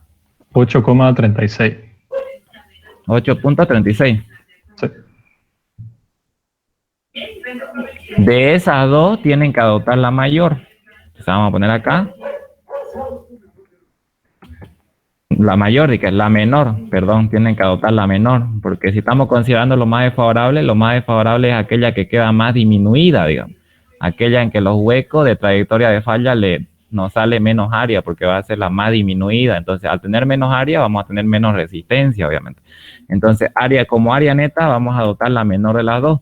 Y entonces, ¿cuál de las dos trayectorias de falla me ha dado menor? Obviamente la ABED, o sea, la de 7.917. 7.91. ¿Sí? Eso salía 7,971. 97.1 el de acá. Sí. Ya, 97.1. Perfecto, 97.1. Ya, ahí. Igual sigue siendo menor, ¿no? 97.1.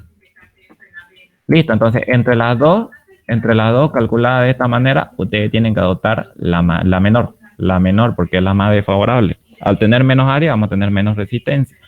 Muy bien, una vez calculada la área neta, procedemos a llamar las fórmulas y calculamos pues, el coeficiente de mayoración. ¿Cuánto nos haya salido? Nos haya salido 1.44, ¿no? 1.44. La resistencia última, pernos de alta resistencia A325, pernos A325, dice que la tensión última es 8.250, entonces lo reemplazamos, pues, 8.250. 8.250. Área neta es la que hemos calculado, 7.971. Y entonces aquí vamos a denominar a esta como una P2. Y entonces, ¿cuánto sale? 34.000. Esperen un ratito. Aquí no estamos controlando el perno, pero seguimos controlando la placa, ¿no? Entonces, si estamos controlando la placa, ¿cuánto es la tensión última para la placa? Es 4.200, no, 4.050, ¿no? 4.050. La tensión última para la placa, que es A36. Aún no estamos controlando el perno. El perno lo vamos a controlar cuando hagamos el control por corte. En estos dos primeros controles lo que estamos controlando es la placa A36, ¿no? 16.813,83. Entonces, por lo tanto, la tensión última de la placa A36 es 4.050. La tensión de fluencia es 2.530 para A36. ¿Cuánto nos sale? 16.813,83. Ahí está, ¿no?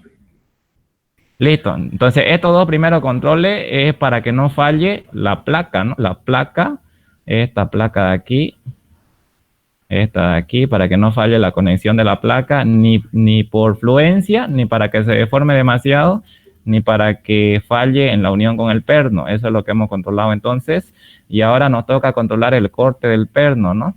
Entonces, un tercer control que siempre se hace también es el control por corte del perno. Entonces, vamos a decir 3, control, corte del perno.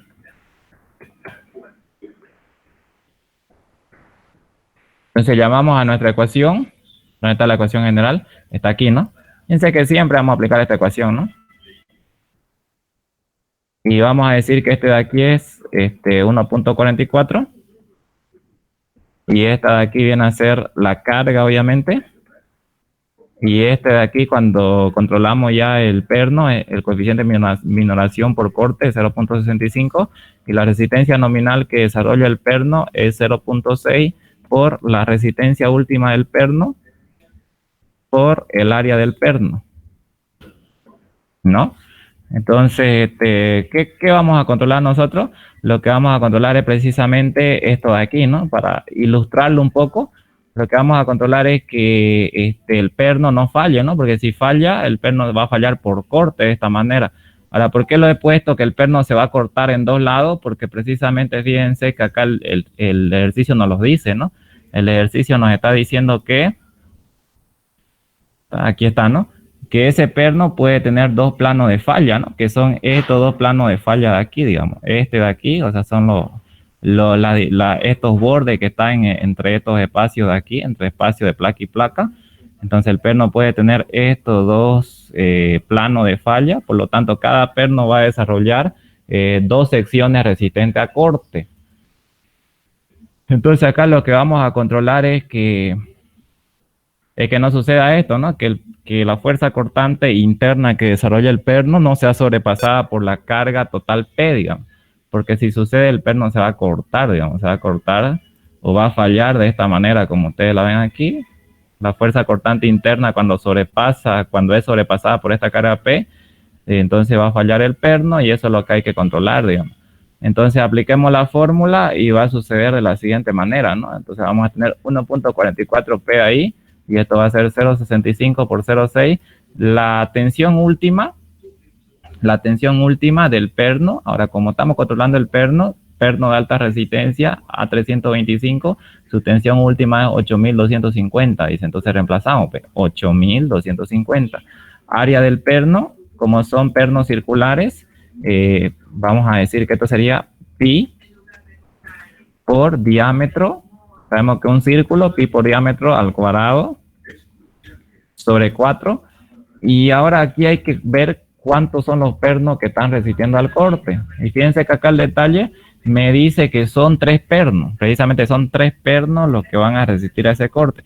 Son 3 pernos, pero cada perno tiene que desarrollar, vamos a decir acá, como les decía, esto está aquí, ¿no? Son 3 pernos y cada perno está en cortante doble. Es decir, ¿qué quiere decir cortante doble? Que tiene 2 secciones que soportan al corte. Es decir, van a desarrollar ambas secciones van a desarrollar fuerza interna resistente al corte.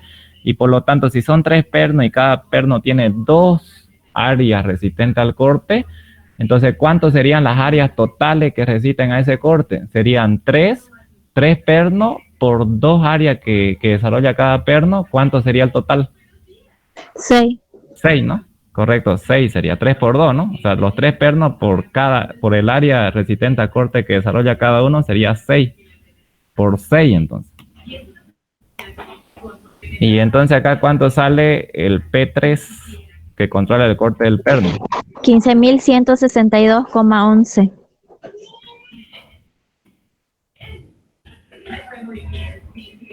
Sale eso, ¿no? 15.000. Listo.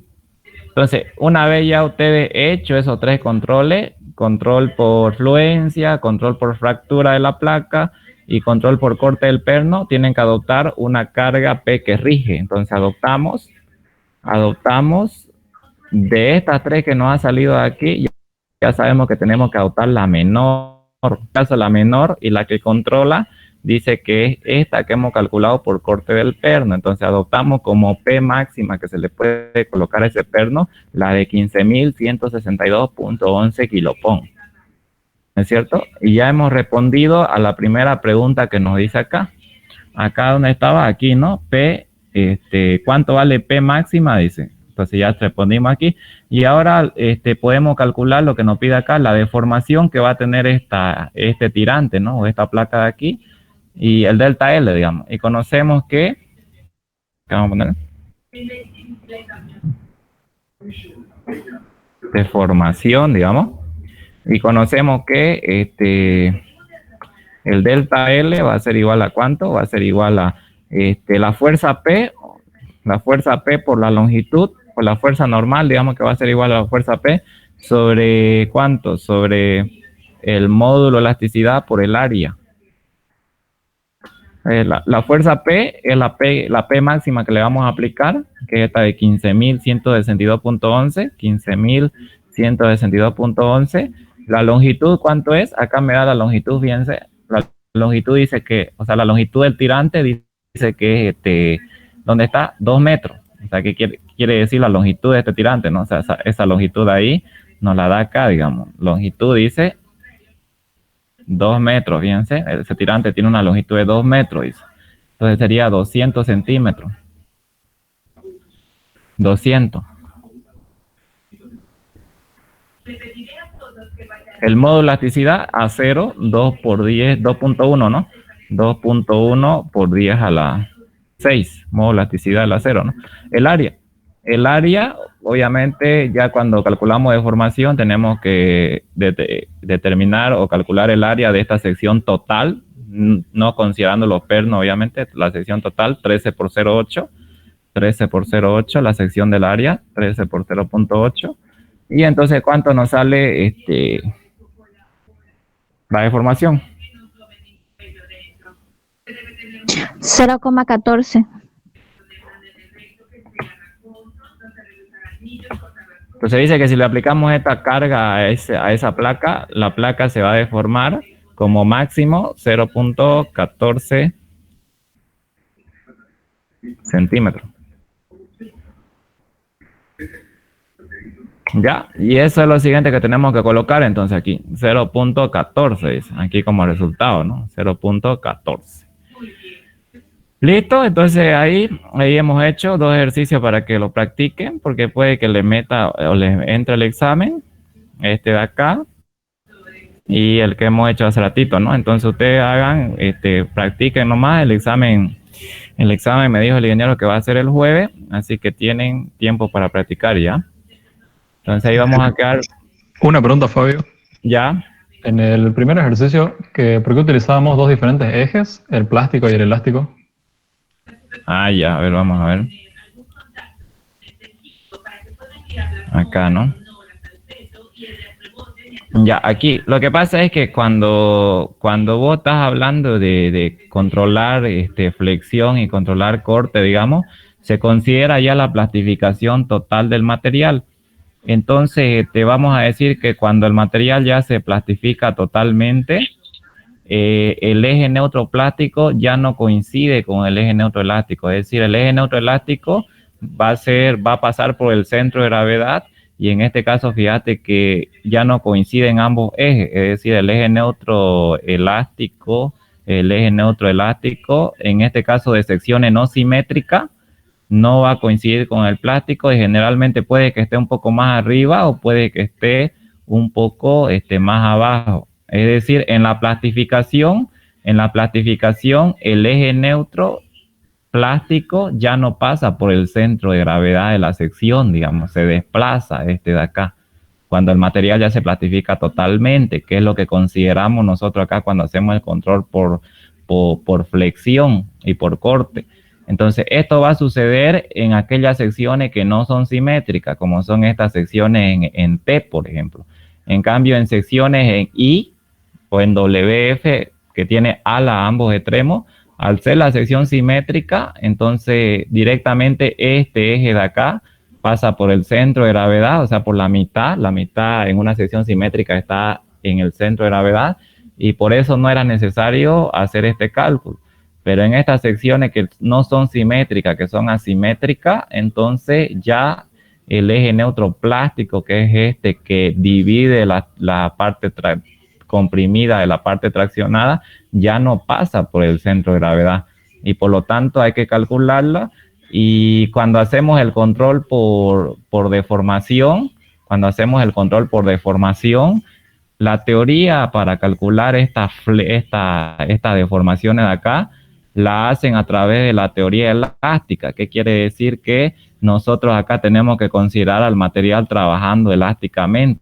Por lo tanto, hay que calcular el eje neutro elástico que siempre pasa por el centro de gravedad de la sección. Siempre. O sea, esta inercia va a ser la inercia con respecto al eje que pasa por el centro de gravedad de la sección. O sea, lo llamamos como eje neutro elástico, digamos, directamente, ¿no? Y es por eso, ¿no? Es por eso que no coinciden. Siempre no van a coincidir en secciones que no son simétricas, o sea, secciones en T. Y por lo tanto hay que calcularlo separadamente.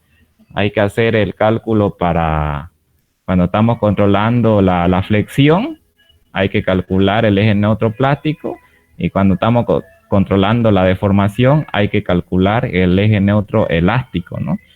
Entonces, como te decía acá, ¿no? Acá, fíjate que aquí ya, digamos, nosotros hacemos el cálculo en este rango de acá, aquí, donde la sección está totalmente plastificada. ¿Qué quiere decir que la sección esté totalmente plastificada? Quiere decir que toda la sección agarra la misma tensión. Es decir, es por eso que vos ves aquí una carga uniforme, fíjate, una carga uniformemente repartida. Entonces, la plastificación quiere decir que toda la sección agarra exactamente la misma intensidad de carga.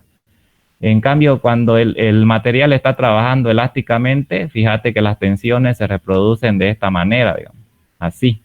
O sea, ¿qué quiere decir elástico? Quiere decir que las tensiones varían linealmente. Fíjate que aquí las tensiones varían linealmente, es decir, van disminuyendo a medida que se acercan a un eje, donde ese eje de ahí es el eje neutro elástico, que en este caso, este eje neutro elástico, cuando el material se comporta elásticamente, coincide con el centro de gravedad, es decir, pasa por el centro de gravedad.